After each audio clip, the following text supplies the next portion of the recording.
Lane Kiffin is the new head coach at LSU.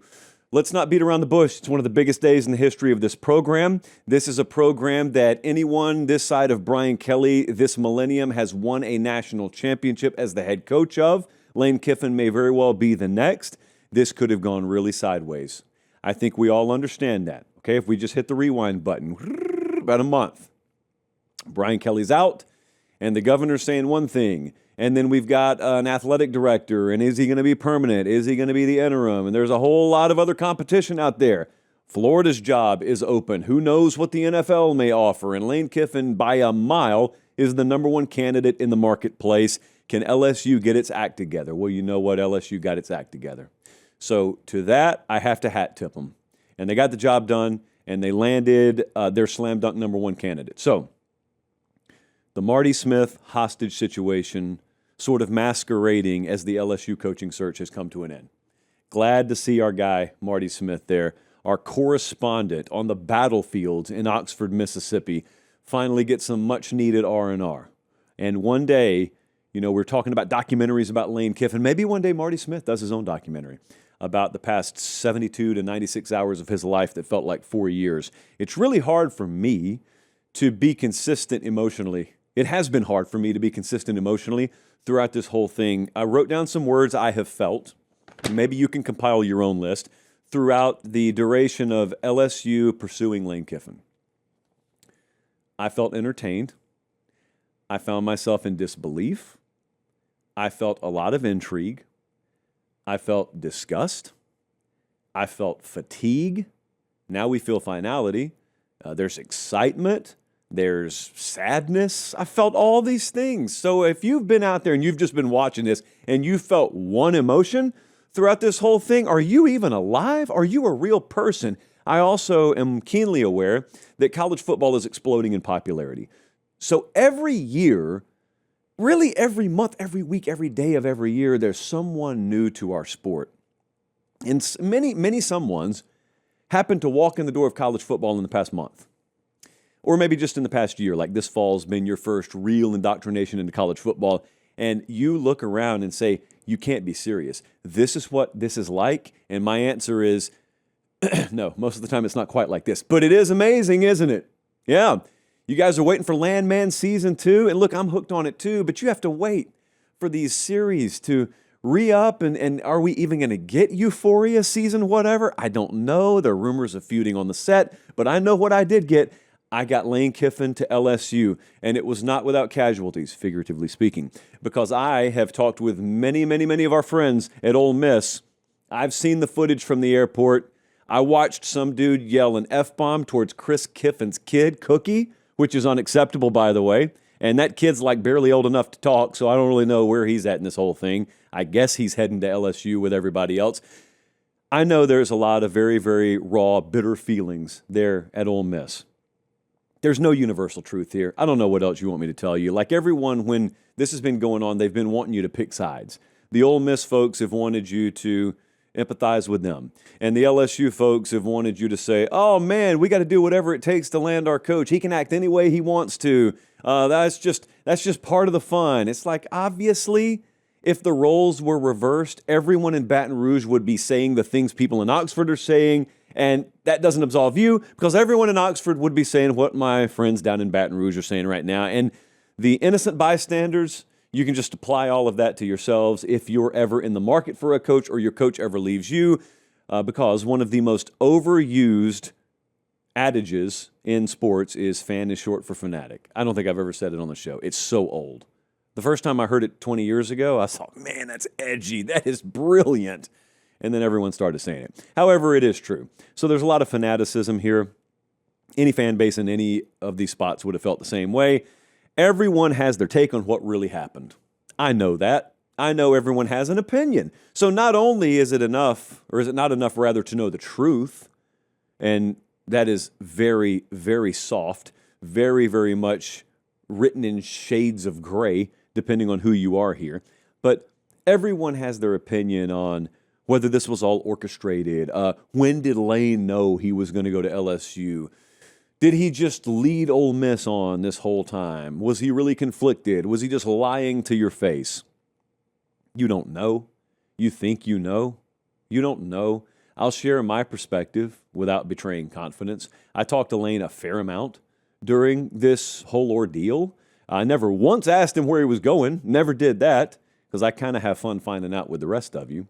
But talked to him several times. So from my vantage point, I think he was pretty conflicted.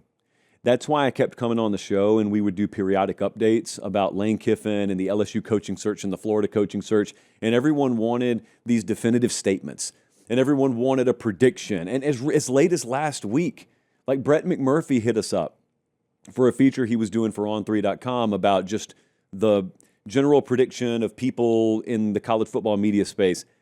I didn't even text him back. But then Brett, persistent as he is, hit me and said, hey, you haven't texted me back yet. So I said, I guess LSU.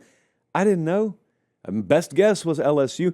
The point is, that wasn't just fence riding. It was from talking to him a whole lot. There were just a lot of different perspectives. Okay, so I do think that down the stretch a little bit ago, maybe a couple of days ago, I think it became fairly clear in his mind that he was leaving. And I think that crystallized itself into if I'm leaving, it's going to be LSU.